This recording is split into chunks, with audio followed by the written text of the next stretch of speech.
যেমন জগন্নাথ মন্দির, মাসির বাড়ি, মুরারি গুপ্তের বাড়ি। আবার মুরারি গুপ্তের বাড়ি হাঁটে যেতে হলে সমস্যা হবে। আগে শুনি মৌমাছিটা যে আঁকতে যে বেশ, কিন্তু মৌমাছিটা যে আঁকতে যে বেশ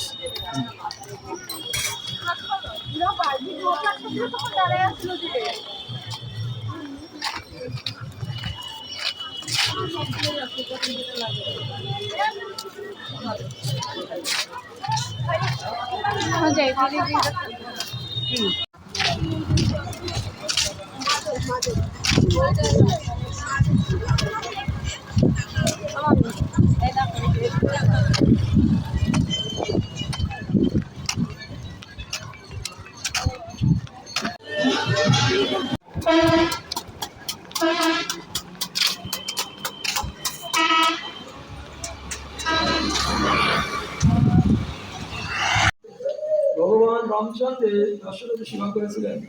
সেই হনুমান যখন এখানে ভজন করছিলেন, গৌর সুন্দর মানুষ রূপে কি বাল্যলীলাতে আসলেন গৌর হরি রূপে। তিনি জানেন স্বয়ং ভগবান গৌর হরি, কিন্তু গৌর সুন্দরকে প্রণাম করে না, বসতে বলে না, প্রসাদ দেয় না, কথাও বলে না, শুধু সীতারাম সীতারাম বলে অজর নামে কাজ।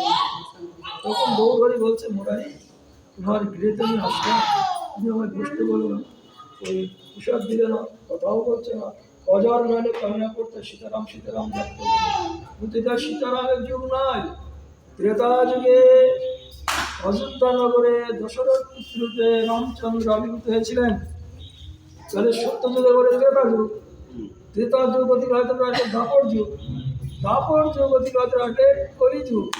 সেই কলিযুগে তুমি মানুষ হয়ে এখন যদি সীতারাম সীতারাম করো তাহলে তো হবে না।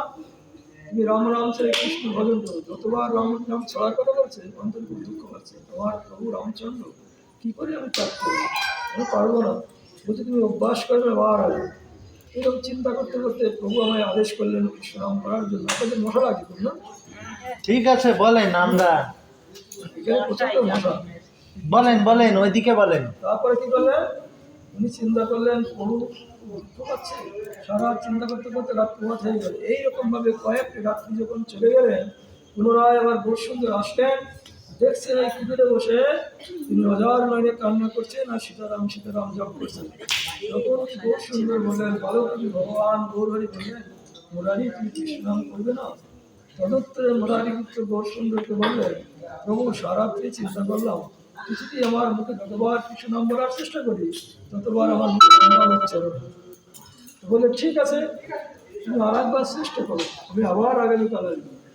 এই বলে যখন চলে গেলেন, মুরারি গুপ্ত খুব দুঃখ করছে, প্রভু বারবার আসছেন, আমার মুখে কৃষ্ণ নাম হচ্ছে না, তাহলে আমার কিছু থেকে লাভ নেই। কেন বললেন এ কথা? চিন্তা করলেন, প্রভু যখন আসছেন, প্রভু প্রসাদ দেন, হরিবল বলেন না বাবু, মহারাজকে প্রসাদ দেন। আরে প্রসাদ গাড়ি চলে যাচ্ছে। তাহলে ভগবানকে যখন